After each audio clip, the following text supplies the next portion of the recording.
안녕하세요, 루비다 여러분. 들으면 들을수록 행복한 부자가 되는 채널 책 속을 루비다. 오늘은 심신의학의 대가인 디펙 초프라의 성공을 부르는 7가지 영적 법칙이라는 책을 여러분과 함께 나누려고 합니다. 이 책은 성공하기 위해 외적인 세계로부터 오는 투두리스트가 아니라 내면, 마음, 의식의 차원에서 성공의 법칙을 설명하고 있다는 데 그 특징이 있고요. 여기서 말하는 7가지 영적 법칙 중에 몇 가지를 여러분과 함께 나누도록 하겠습니다. 자, 먼저 순수 잠재력의 법칙. 성공을 부르는 첫 번째 영적 법칙은 순수 잠재력의 법칙입니다. 이 법칙은 우리가 본질적인 상태에서는 순수의식이라는 사실에 바탕을 두고 있습니다. 순수의식은 곧 순수 잠재력입니다. 그것은 모든 가능성과 무한한 창조성의 장입니다. 순수의식은 우리의 영적 본질입니다. 참 나를 경험하는 것 혹은 자기 참조는 우리 내면의 기준점이 우리가 경험하는 대상들이 아니라 우리 자신의 영이라는 뜻입니다. 자기 참조의 반대는 대상 참조입니다. 대상을 참조할 때 우리는 상황, 환경, 사람, 사물 등 참나 바깥의 대상들에 의해 늘 영향을 받습니다. 그리고 끊임없이 다른 사람들에게 인정받으려고 하며 언제나 그들의 반응을 기대하면서 생각하고 행동합니다. 따라서 대상 참조의 바탕에는 두려움이 깔려 있습니다. 대상을 참조할 때 우리는 외부 세계를 통제하고 외적인 힘을 가지려는 강력한 욕구를 느낍니다. 인정받으려는 욕구, 외부 세계를 통제하려는 욕구, 외적인 힘을 가지려는 욕구는 두려움에서 비롯된 욕구들입니다.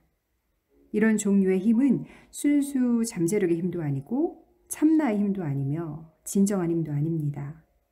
우리가 참나의 힘을 경험할 때는 두려움이 없고 통제하려는 욕망이 없으며 인정을 받거나 외적인 힘을 가지려는 노력도 없습니다. 대상을 참조할 때 우리 내면의 기준점은 우리의 에고입니다. 하지만 에고는 진정한 우리 자신이 아닙니다. 에고는 우리의 자아 이미지이며 우리가 쓰고 있는 사회적인 가면이며 우리가 연기하고 있는 배역에 불과합니다. 이 사회적인 가면은 다른 사람들의 인정을 먹고 자랍니다. 그것은 통제하기를 원하며 힘에 의해 유지됩니다. 사회적인 가면은 두려움 속에 살기 때문입니다. 우리의 영이자 영혼인 진정한 참나는 이러한 것들로부터 완전히 자유롭습니다. 우리의 참나는 어떠한 비판에도 영향받지 않으며 어떠한 도전도 두려워하지 않으며 어느 누구에 비해 열등하다고 느끼지도 않습니다. 하지만 동시에 겸손하며 어느 누구에 비해 우월하다고 느끼지도 않습니다. 모든 존재가 저마다 다른 모습들로 변장하고 있지만 실은 똑같은 참나이며 똑같은 영이라는 것을 알기 때문입니다. 대상 참조와 자기 참조에는 근본적인 차이가 있습니다. 자기를 참조할 때 우리는 자신의 진정한 존재를 경험합니다. 그 존재는 어떠한 도전도 두려워하지 않으며 모든 사람을 존중하고 어느 누구에 비해 열등하다고 느끼지 않습니다. 따라서 참 나의 힘은 진정한 힘입니다. 하지만 대상 참조의 바탕을 둔 힘은 거짓된 힘입니다. 그것은 에고의 기반을 둔 힘이기 때문에 기준이 되는 대상이 있는 동안에만 지속됩니다. 예를 들어 당신이 대통령이나 사장이라는 직함을 가지고 있거나 굉장히 많은 돈을 소유하고 있다면 당신이 누리는 그 힘은 그 직함이나 돈에 속합니다. 에고의 기반을 둔 힘은 오로지 그런 것들이 지속되는 동안에만 지속될 것입니다. 그런 직함이나 일자리, 돈이 사라지면 그 힘도 함께 사라집니다. 반면에 참나의 힘은 영속적입니다. 그 바탕에는 참나에 대한 알미 있기 때문입니다. 참나의 힘에는 분명한 특징들이 있습니다. 그 힘은 사람들을 우리에게로 끌어들이며 우리가 원하는 것들도 우리에게로 끌어들입니다. 우리가 원하는 것을 이루도록 돕기 위해 사람들과 상황들, 환경까지 자석처럼 끌어들이는 것입니다. 이를 자연의 법칙이 돕는다고 할 수도 있습니다. 그런 힘이 있을 때 우리는 사람들과의 유대를 즐기며 사람들은 우리와의 유대를 즐깁니다. 우리의 힘은 유대의 힘이며 참된 사랑에서 나오는 유대의 힘입니다. 모든 가능성의 장인 순수 잠재력의 법칙을 어떻게 하면 일상생활에 적용할 수 있을까요? 순수 잠재력의 장이 주는 혜택들을 누리고 싶다면, 그리고 순수의식에 내재된 창조성을 충분히 활용하고 싶다면 우리는 순수 잠재력의 장으로 다가가야 합니다. 그 장으로 다가서는 한 가지 방법은 침묵, 명상, 분별하지 않음을 날마다 실천하는 것입니다. 침묵을 실천한다는 것은 일정 기간 동안 아무것도 하지 않고 그냥 가만히 있는 것을 의미합니다. 주기적으로 아무 말도 하지 않으면서 침묵을 경험합니다. 이때는 텔레비전 시청이나 라디오 청취, 독서 등의 활동까지 그만둡니다. 침묵을 경험할 기회를 갖지 않으면 머릿속에서 생각들이 소용돌이 칠 수 있습니다. 이처럼 침묵을 경험할 때는 무슨 일이 일어날까요? 처음에는 머릿속의 생각들이 오히려 더 심하게 요동칩니다. 말하고 싶은 욕구가 강하게 일어날 것입니다. 침묵하는 기간을 늘렸을 때 처음 하루나 이틀 동안은 미칠 것 같은 기분에 사로잡힌 사람들도 있습니다. 하지만 그런 감정들을 경험하면서도 계속 침묵을 지키면 머릿속의 생각들은 점차 가라앉게 됩니다. 날마다 시간을 내어 명상을 하는 것도 좋은 방법입니다. 적어도 아침에 30분, 저녁에 30분씩 명상을 하는 것이 좋습니다. 꾸준히 명상을 하다 보면 순수한 침묵과 순수한 자각의 장을 경험하는 법을 알게 됩니다.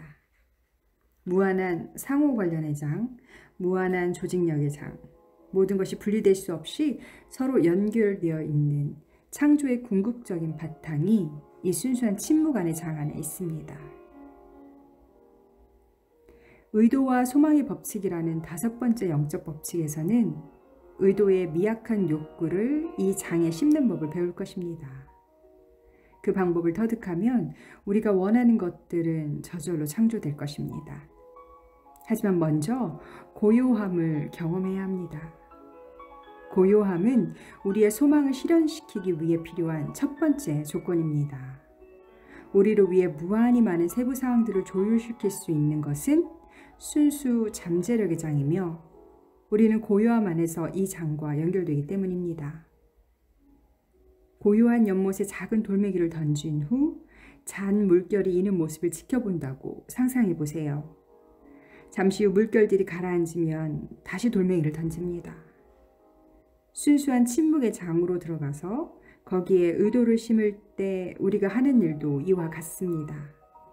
이 침묵 속에서는 가장 미약한 의도라도 모든 것을 서로 연결시키는 우주의식의 밑바탕에 물결을 일으켜 널리 퍼져나가게 합니다. 하지만 의식 안의 고요함을 경험하지 않고 마음이 요동치는 바다와 같다면 우리는 엠파이어 스테이트 빌딩을 그 속에 던지고도 아무것도 알아차리지 못할 것입니다. 성경에 이런 말씀이 있습니다. 고요하라, 그리고 내가 곧 신임을 할라. 이는 오로지 명상을 통해서만 알 수 있습니다. 순수 잠재력의 장에 다가서는 또 하나의 길은 분별하지 않음을 실천하는 것입니다. 분별이란 대상들을 옳고 그름, 좋고 나쁨 등의 잣대로 부단히 평가하는 것입니다. 끊임없이 평가하고 분류하고 꼬리표를 붙이고 분석하고 있을 때 우리는 내면에 굉장한 소용돌이를 일으킵니다. 이러한 소용돌이는 우리와 순수 잠재력 사이를 흐르는 에너지의 흐름을 제한합니다. 우리는 말 그대로 생각과 생각 사이의 틈새를 막아버립니다. 침묵과 명상, 분별하지 않음을 통해서 우리는 첫 번째 법칙인 순수 잠재력의 법칙에 다가서게 됩니다. 자신의 진정한 본성에 다가가다 보면 관계라는 거울을 간파하는 통찰력을 얻게 됩니다. 모든 관계는 우리가 자기 자신과 맺는 관계의 반영이기 때문입니다. 예를 들어 돈이나 성공 또는 어떤 것에 대한 죄의식이나 두려움, 불안감을 느낀다면 이런 감정들은 우리 성격의 기본적인 측면들인 죄의식과 두려움, 불안감을 반영하고 있습니다. 아무리 많은 돈이나 아무리 큰 성공이라도 존재의 이 기본적인 문제는 해결하지 못할 것입니다. 오로지 참 나와 친밀해질 때만 진정으로 치유될 수 있습니다. 자신의 참나를 분명히 알고 자신의 참된 본성을 정말로 이해하면 돈이나 풍요 또는 욕망의 충족에 대해 죄의식이나 두려움, 불안을 결코 느끼지 않을 것입니다. 모든 물질적 부유함의 본질은 생명 에너지이며 순수 잠재력임을 깨달을 것이기 때문입니다. 네 번째, 최소 노력의 법칙. 성공을 부르는 네 번째 영적 법칙은 최소 노력의 법칙입니다. 이 법칙은 자연의 지성이 힘들이지 않고 쉽게 근심 없이 초연하게 일한다는 사실에 바탕을 둡니다. 이를 최소 행위의 원리, 무저항의 원리라고도 할 수 있습니다. 그러므로 이것은 조화와 사랑의 원리입니다. 자연으로부터 이 교훈을 배우면 원하는 소망들을 쉽게 이룰 수 있습니다. 자연이 일하는 것을 관찰해 보면 최소 노력을 들이고 있음을 알게 됩니다. 풀들은 자라기 위해 쓰지 않으며 그저 자랄 뿐입니다. 물고기는 헤엄치려에 쓰지 않으면서 자연스레 헤엄칩니다. 꽃들은 피어나려에 쓰지 않으면서 자연스레 피어납니다. 이는 그들의 타고난 본성입니다. 행복 속에 있는 것은 아기의 본성입니다. 환히 빛나는 것은 태양의 본성입니다. 그리고 우리의 꿈들을 힘들이지 않고 쉽게 실현시키는 것은 인간의 본성입니다. 자연의 지성은 노력 없이, 마찰 없이 자연스레 일합니다. 자연의 지성은 단선적이지 않으며 직관적이고 전체적이고 풍요롭게 합니다. 우리가 자연과 조화로울 때, 그리고 우리 자신의 진정한 참나가 무엇인지 분명히 자각할 때 우리는 최소 노력의 법칙을 이용할 수 있습니다. 사랑의 동기로 행위할 때 최소 노력이 듭니다. 자연은 사랑의 에너지로 결합되어 있기 때문입니다.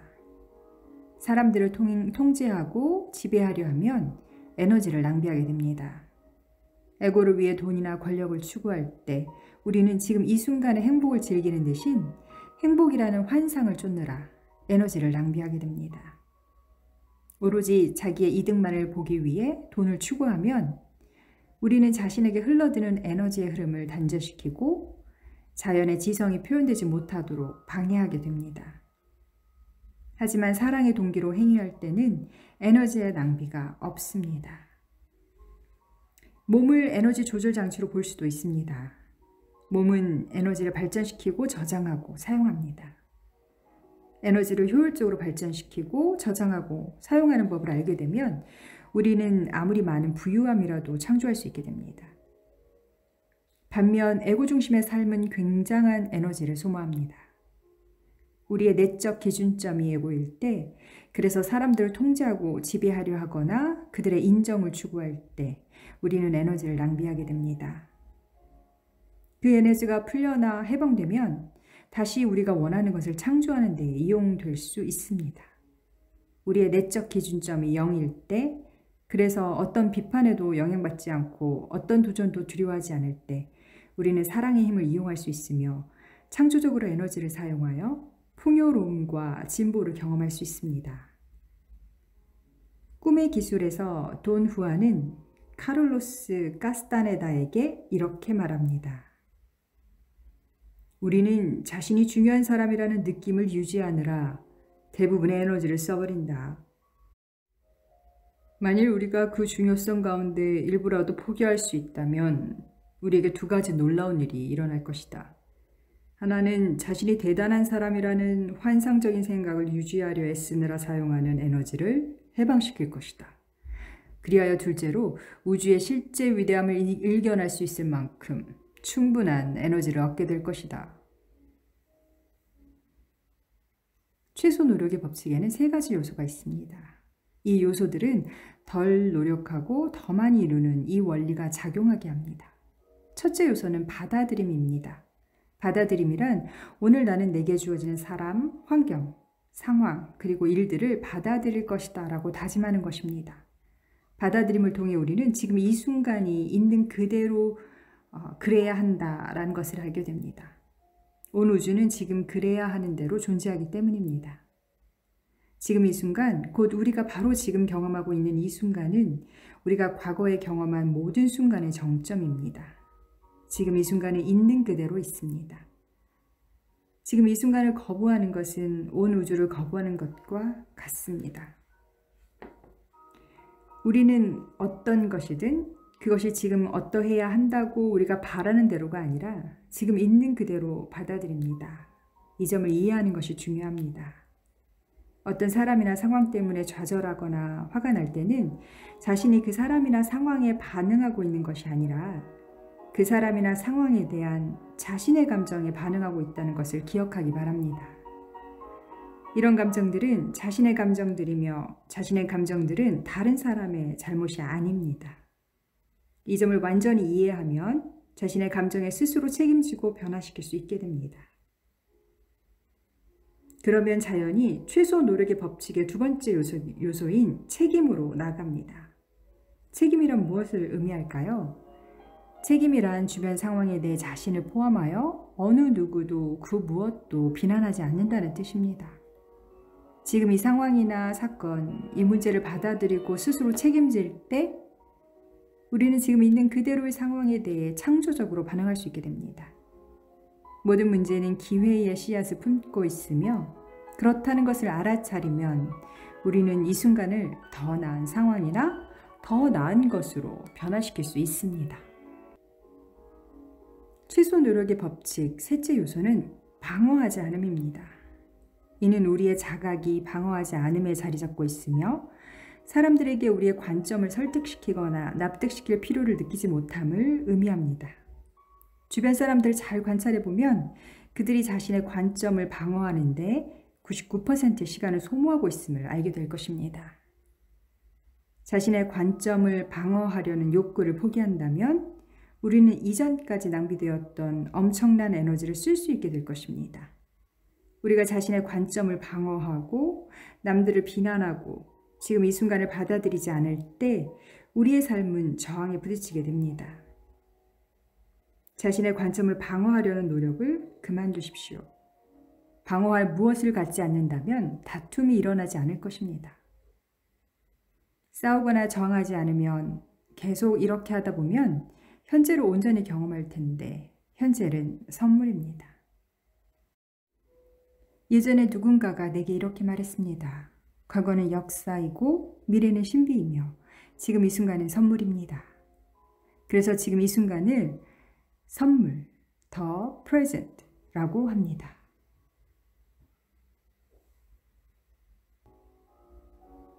일곱 번째, 다르마의 법칙. 성공을 부르는 일곱 번째 법칙은 다르마의 법칙입니다. 다르마는 삶의 목적을 의미하는 산스크리트어 단어입니다. 다르마의 법칙에 따르면 우리는 어떤 목적을 이루기 위해 신체라는 물질적인 형상을 입었다고 합니다. 순수 잠재력의 장은 본질적으로 신성이며 신성은 어떤 목적을 이루기 위해 인간의 형상을 취합니다.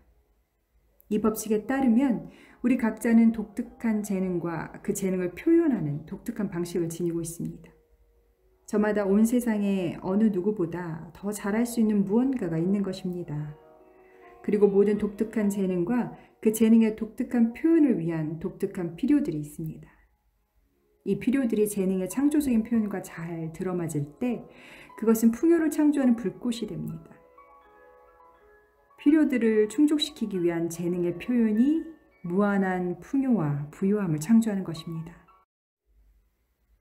성공을 부르는 7가지 영적 법칙은 자신을 다스릴 수 있게 해주는 강력한 원리들입니다. 이 법칙들에 관심을 두고서 책에 소개된 단계들을 실천한다면 당신은 무엇이든 원하는 것을 실현시킬 수 있습니다. 당신이 원하는 모든 풍요로움과 돈, 성공을 얻을 수 있습니다. 당신의 삶은 모든 면에서 더욱 즐겁고 풍요로워질 것입니다. 이 법칙들은 또한 삶을 가치 있게 해주는 영적 법칙들이기 때문입니다. 이 법칙들이 적용되는 자연스러운 차례가 있으며 그 차례를 기억하면 도움이 될 것입니다. 순수 잠자력의 법칙은 침묵과 명상, 분별하지 않은 자연과의 교감을 통해 경험됩니다. 하지만 이 법칙은 베품의 법칙에 의해서 활성화됩니다. 이 원리를 위해서는 당신이 얻고 싶은 것을 주는 방법을 배워야 합니다. 그러면 순수 잠자력의 법칙이 활성화되어 풍요를 얻고 싶다면 풍요를 주고 돈을 얻고 싶다면 돈을 주십시오. 사랑과 인정, 애정을 얻고 싶다면 사랑과 인정, 애정을 주는 법을 배우십시오. 베품의 법칙을 실천하면 까르마의 법칙이 활성화됩니다. 그러면 좋은 까르마가 창조되고 좋은 까르마는 삶의 모든 일이 쉽게 이루어지게 합니다. 소망을 이루기 위해 많은 노력을 들이지 않아도 됩니다. 그러면 자연히 최소 노력의 법칙을 이해하게 됩니다. 그렇게 모든 일이 애쓰지 않아도 쉽게 이루어지고 소망들이 계속 충족될 때면 자연히 의도와 소망의 법칙을 이해하게 됩니다. 애쓰지 않고 쉽게 소망을 이루게 되면 초연의 법칙을 쉽게 실천할 수 있게 됩니다. 마지막으로 위의 모든 법칙을 이해하게 될 때 당신은 삶의 참된 목적에 집중하기 시작하며 자연히 다르마의 법칙으로 인도됩니다. 이 법칙을 이용하여 당신의 독특한 재능을 표현하며 사람들의 필요를 채워주면 당신은 원하는 것은 무엇이나 원하는 때에 창조하기 시작합니다. 그러면 근심이 없고 즐겁게 살게 되며 당신의 삶은 무한한 사랑의 표현이 됩니다. 오늘도 이 한 권의 책으로 여러분의 삶을 이루고 즐기고 누비기 바라요.